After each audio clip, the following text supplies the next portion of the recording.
तर वळूयात पुढील बातमीकडे। नवी मुंबई महानगरपालिकेवर मराठा समाजाचं आंदोलन होणार आहे। नवी मुंबई महानगरपालिकेकडून पायाभूत सुविधा मराठा समाजाला दिल्या जात नाही, म्हणून मराठा समाजाकडून नवी मुंबई महानगरपालिकेच्या मुख्यालयात आंदोलन करण्यात आलेलं आहे। यावेळेला मुख्यालयामध्ये मराठा समाजाचे कार्यकर्ते घुसले होते।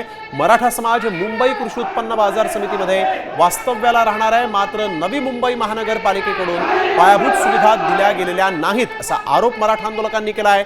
तसंच नवी मुंबई महानगरपालिकेकडे मराठा समाजाने पायाभूत सुविधा देण्यासाठी अर्ज केला होता, मात्र नवी मुंबई महानगरपालिका आम्हाला सहकार्य करत नाही, म्हणून मराठा समाजाच्या नेत्यांनी नवी मुंबई महानगरपालिकेच्या मुख्यालयात घुसून आंदोलन केलेलं आहे। त्या ठिकाणी आंदोलन करत आहे। सर्वसामान्य माणसाला या ठिकाणी येऊ दिले जात नाही।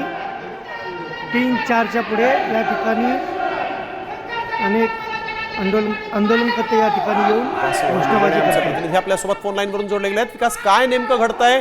सध्या हे आंदोलन या ठिकाणी होऊ लागलं आहे, काय अधिकची माहिती?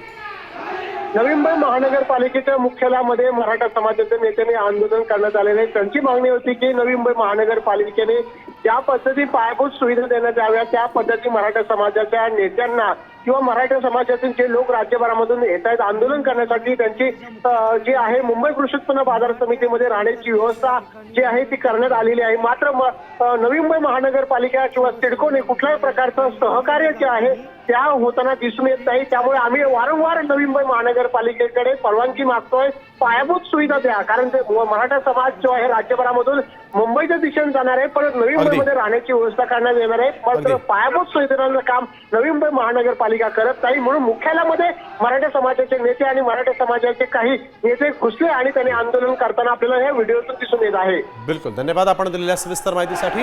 आता पालिका काय नेमका निर्णय घेते, कशा पद्धतीने सुविधा पुरवते हे पाहणं महत्त्वाचं असेल। नवी मुंबई महानगरपालिकेच्या आता isakal.com आहे देशातील नंबर 1 ची मराठी न्यूज वेबसाईट।